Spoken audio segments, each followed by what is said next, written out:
Ghost Plot, Grant Amato, Ghost Adventures, Hitman. No, it ain't no B grade.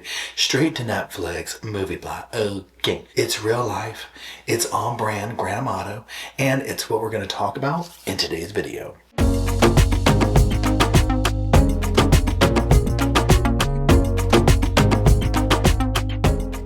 Hello, Sofa Squad, and welcome back to the sofa. Psh, there might be a sofa back there, psh, but I'm right here. My name's Paul if you're new to the sofa, and if you're not new to the sofa, well, you know what? My name's still Paul. I hope everybody is doing well today. Now, we are going to be talking about a case that a lot of people are talking about, and a lot of people have asked me about, because part of the case we've covered before, and a person in the case, and that is Grant Amato. Today, we are going to be talking about the Ghost Adventures, plot to kill husband mixed with Grant Amato. You can't make this stuff up. Okay. Now, before we dive into this, I do like to say I ain't no doctor, I ain't no lawyer, I ain't no cop, I ain't none of that fancy credentialed stuff. Alrighty. In fact, the only credentials I got is the sofa and my sass. Alright. So I'm just making opinions based on very public information. I urge you to do the same, come to your own conclusions. Now, let's go ahead and get into today's video. Two worlds will collide in this wild story. So we're going to start off with one portion of the story, and that's with Ghost Adventures. Ghost Adventures, as you can imagine, is a paranormal show with a lot of longevity and popularity. Now, on the Max website, it's touted as, and I'm going to quote here, Zach Bagans and his crew investigate the most haunted places in the world, documenting key evidence to uncover the truth behind paranormal activity. Aaron Goodwin will not only be one of the stars of this story, but he is also one of the stars and camera operators on Ghost Adventures. He's been on it since like 2008. Now, one of his co-stars in this wild story is none other than his wife, Victoria Goodwin. They were married in 2022, and just a few short years later, she has made herself over into the true crime world, and she's now facing charges for conspiring to take his life. Now, their relationship, like so many, seemingly started off strong and wonderful. Aaron would post about how wonderful she was to have in his life on his Instagram, and even leading up to this, nothing seemed too amiss. Victoria was even posting pictures on Valentine's Day of the two of them and referring to him as her Valentine. So who is Victoria? Well, according to People magazine, before she met and married Aaron, Victoria played golf at a collegiate level. In a December 2024 interview on the Motivational Talks with Ash podcast, she shared that her aspirations of becoming a professional golfer were sidelined. She was diagnosed with achalasia, which is a rare disorder that affects your swallowing. So Aaron and Victoria were able to wed at Disneyland's Haunted Mansion, which seems kind of fitting for what he does, right? Now, they adopted a cat, they shared a dog, and at one point, Victoria was a chronic disease advocate and would describe herself on her Instagram as a rare illness plus C-PTSD warrior. She would post videos, pictures, other content about her journey. However, Victoria was a few other things as well. And one of those things was unhappy in her marriage, apparently. Also, another one of the things was she was apparently into true crime. Let's go ahead and cue Grant Amato. You, oh, Granty Poo, we need you. That's the last thing we need, right? Now, so Grant Amato might be a new name for some of y'all. If you've been at the Sofa Squad for a while or in true crime, it ain't a new name, okay? We're actually going to be covering him on the podcast channel soon for our Revisiting Evil, where we will be rewatching his interrogations and whatnot. But for now, so Grant Amato is from Florida. He came from a seemingly normal family. I don't like using that word, but you know, for all intents and reasons, just your run-of-the-mill family, right? So he lived with his parents, Chad and Margaret Amato, and his older brother, Cody. Now, Grant had struggled in life, okay? He was unemployed. He had failed out of nursing school. He was dealing with like personal financial difficulties, all sorts of things. Well, during this, he became obsessed, okay? And when I say obsessed, if you look the word obsessed up, his picture is next to it 1,000 times. He's a definition of obsessed with a Bulgarian cam model named Sylvie. Now, he obviously met her online. Well, he ends up going to spend like over $200,000 on this woman, okay? Now, where did he get all this money, you ask? ask? Well, that leads us to how and why he's in prison. He stole the money from his family, from his brother, like anyone. It was literally like, I'll sell you a hamburger kind of a thing for $20 so I can go get my fix. Okay, it was bad. Now, his parents and brother family, they would try to intervene at one point and force him into rehab for internet and adult activity addiction. Okay, good Lord. But that didn't change his behavior. Now, January 24th, 2019, Grant would kill his entire family. Okay? He would kill Chad, he would kill Margaret, he would kill Cody. Would he take his own life? No, he wouldn't, okay? He would end up being convicted of 3 counts of first-degree murder in August of 2019. He's sentenced to life in prison without parole. Now, one would think that Grant would have just kind of disappeared into the oblivion, but no, okay, not Grant. He has continued his shenanigans behind the scenes. Now, let's do this. Let's turn our attention very quickly to a quick clip of his interrogation so that you get a vibe for who and what we're dealing with. Well, what I was doing is, over the past 4 months or something like that, I've been talking to this woman online. Who's she? She's, as embarrassing as it is, she's a cam model.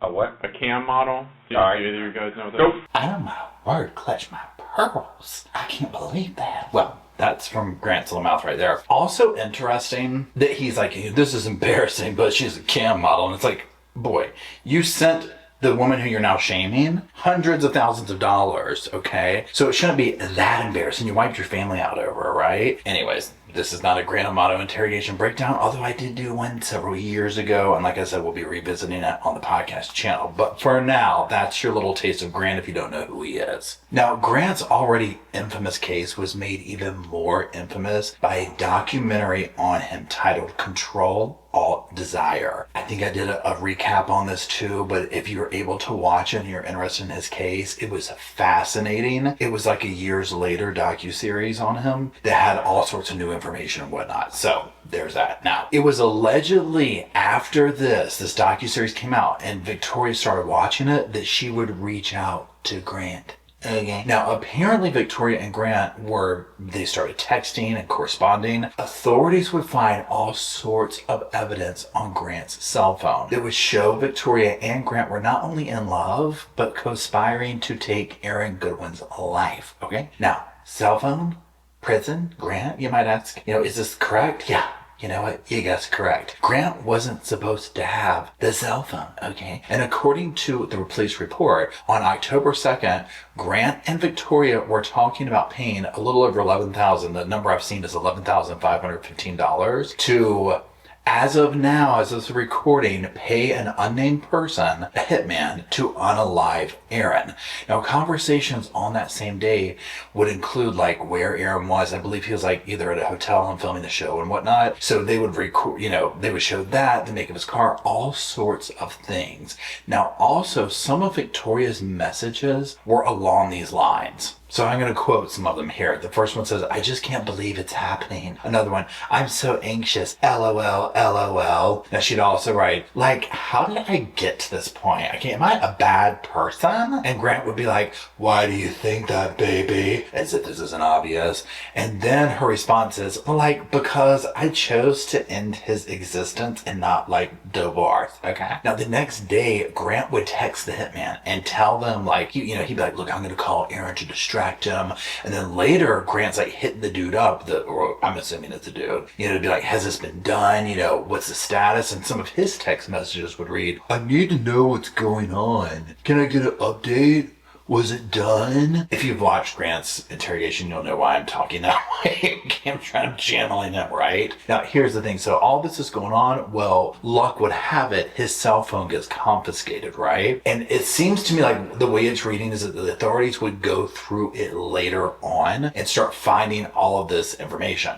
Now, as you can imagine, Aaron Goodwin is blindsided and shocked. According to USA Today, he filed for a divorce a week later. Do not blame him, okay? And I can only imagine that that will be granted. Also, in a strange turn of events, like watching some like newscasts or like, news reports on this and stuff like that. You know how they'll have like lawyers and talking heads on and whatnot to do that? Okay, so they had this one guy on a show and he had a very interesting take on how Grant could actually benefit from the situation. Let's watch that segment and talk about it. The reality is most people, when they're serving a life sentence, they have no incentive to commit, not to commit any other crimes. But he could actually benefit from here if he's involved in another crime, and he could provide substantial assistance to the state of Florida and help prosecute this other individual.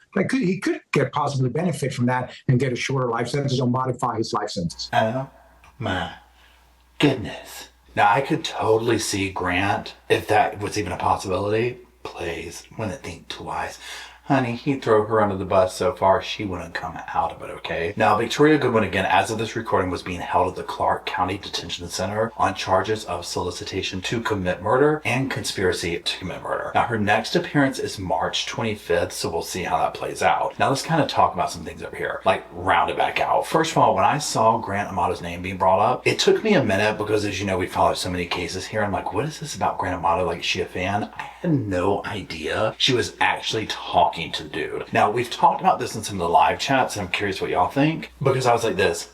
Number one, I don't, if you want to contact a serial killer, a person like that, you do you, boo, right? But again, these situations fall into the category of, I'm all for everybody doing their own thing as long as it doesn't hurt somebody else. This is 100% a situation that was intended to hurt somebody else, right? I do not know why on earth somebody would reach out to all people of Grant Amato. And I personally think, and again, this is just unprofessional opinion here, right? Just, sofa and sass opinion over here, okay? I personally think she must have thought that he was an easy target. Almost like, I'll reach out to Grant because he's a pushover, right? Like, he'll believe anything a woman says, And so I'll contact him because he just gave this woman $200,000, right? I mean, so do the math on that. You're trying to get him to, obviously it worked, right? He was doing it. How far they were going to get, I don't know. At the time of this recording, we don't know who the unnamed hitman was. I don't know if they've been arrested. I don't know who it was. I don't know if he made that up. My thought process would be that Grant,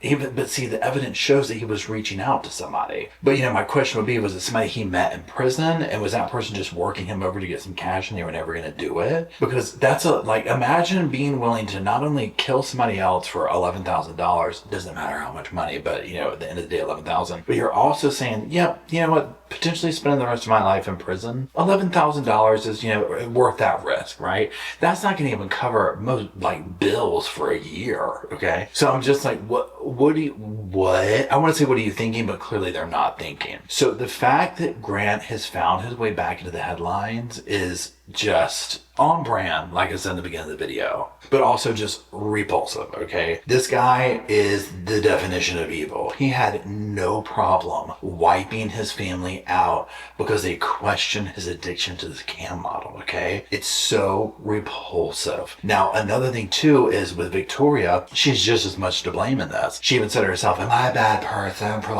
instead of divorcing, just erasing his existence? And I'm like, yeah, you are. This is not even up for debate, okay? I do not understand, and even though you can start going through the whole thing of well, they wanted the money, well, they don't want the shame, well, the person did this, you can put yourself in their shoes and start going down the roster of reasons that they have that it's better off to kill someone, but they still don't make sense. Why on earth would you arrive at but it's always, to me, you just go back to the money. I'm kind of answering my questions as we talk here. And I was going to say, why would you arrive at a place of it's better to kill the person than to divorce them? There is no good reason for that. She probably was going to, get money and whatnot. The next part of it that also, this is I went to Walmart, I bought the evidence, I used my own credit card and signed my name at the self-checkout, and even stopped and talked to the person who looks at your receipt and left kind of evidence, okay? Why on earth would someone, even if you're allowed to have a cell phone or not, why on earth would someone be corresponding with someone in prison, setting up a hit on a well-known celebrity, their husband, in example, Aaron and Victoria, knowing that the person you're working with is in prison? It's like, they're somehow being monitored. Why would you even do that? That part blows my mind, okay? If we do hear that the hitman got arrested, I almost would wager money right now that they picked him up at a Walmart, right? That's going to be what polishes this case off. So hopefully, obviously, luckily this was found out before Aaron's life was taken. Hopefully the court system will very quickly grant this divorce for him and he can keep going, because at the end of it, it's still devastating. Yes, a life was not lost, but the level of betrayal and that fear that must put in you of like, I was going along with my life and my spouse was putting a hit out on me. Could you ever trust again? I'm curious to know. And if you're still watching, let me know down in the comment section. Pretty please and thank you. I do appreciate you hanging in here with me. If you could, when you're in that comment section, drop off some little sofas for Rosco and Spirit, Bo and Luke, and the rest of the sofa squad, so we'll have a place to sit here and rip these perpetrators like Grant Amato to pieces, as we often do here.